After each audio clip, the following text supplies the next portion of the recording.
The sun dipped below the horizon, casting long shadows across the quaint little town that I had chosen for my weekend getaway.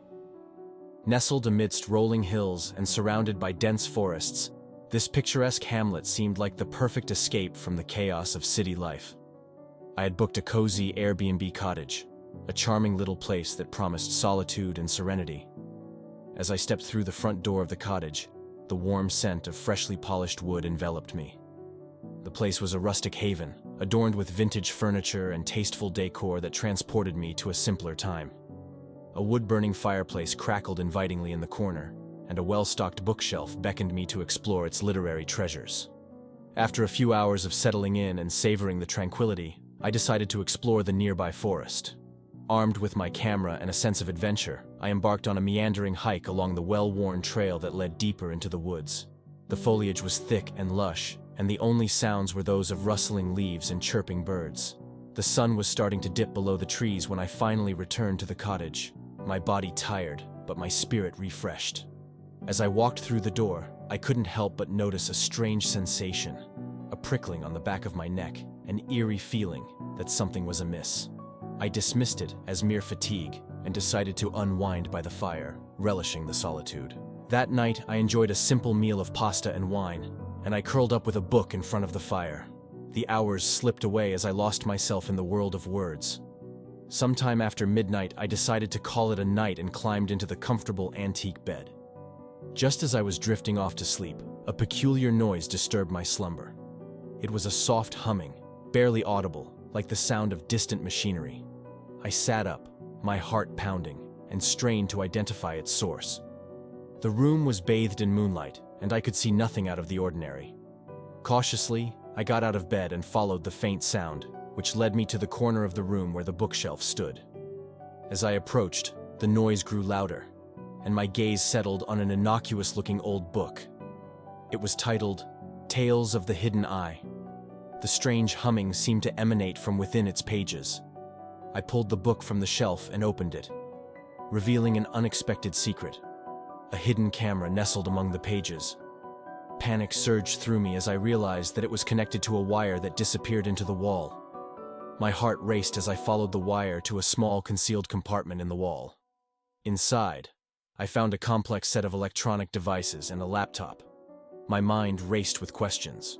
Who had planted this hidden camera, and for what purpose? What had it been recording? The realization hit me like a wave. I had been unknowingly watched, my every move captured and possibly broadcast to someone else.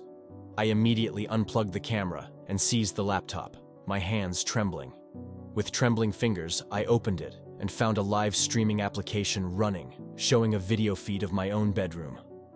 My heart sank as I watched a playback of my evening, a voyeuristic invasion of my privacy.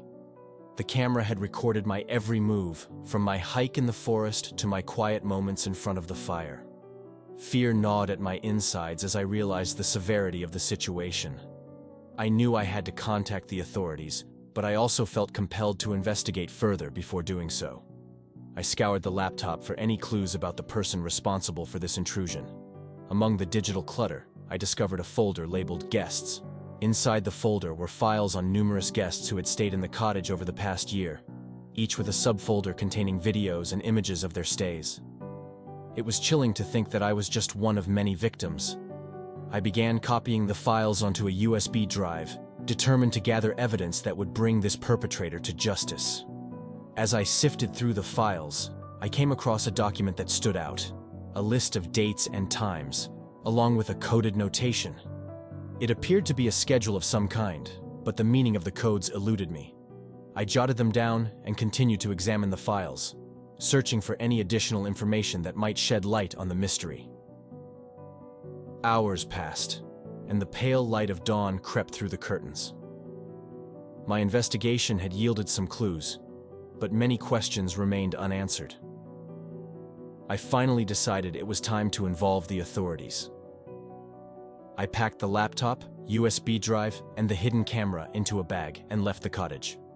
The local police were initially skeptical, but became increasingly concerned as I shared the evidence I had collected. They assured me that they would launch a thorough investigation into the matter and urged me to return to the cottage while they conducted their inquiries. Back at the Airbnb, I couldn't shake the feeling of violation that had settled over me. I wondered who could have orchestrated this sinister scheme and why. The list of dates and codes nagged at me, and I resolved to decipher its meaning. With the police handling the case, I had time to dig deeper into the mystery. As I delved into researching the codes, I discovered that they corresponded to celestial events, a lunar eclipse, a meteor shower, and other astronomical occurrences. It seemed that the hidden camera had been activated during specific celestial events. But what could this mean? The answer came to me in a chilling revelation. The cottage was nestled deep in the forest, far away from the prying eyes of the town.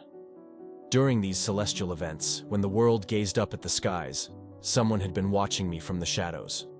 It was as if they believed these moments of cosmic alignment granted them a unique window into my life, as though the stars themselves conspired with them in their sinister voyeurism. As the investigation continued, the police discovered the identity of the person behind the hidden camera, an enigmatic loner who had been living nearby in a secluded cabin. The motive remained elusive, but the perpetrator's obsession with celestial events and their belief in the stars' complicity in their voyeurism sent shivers down everyone's spines. The legal proceedings that followed were arduous, and the violation of privacy haunted my dreams for months. The Airbnb cottage was closed down, and the memories of that weekend getaway lingered as a reminder of the hidden camera that had disrupted my life.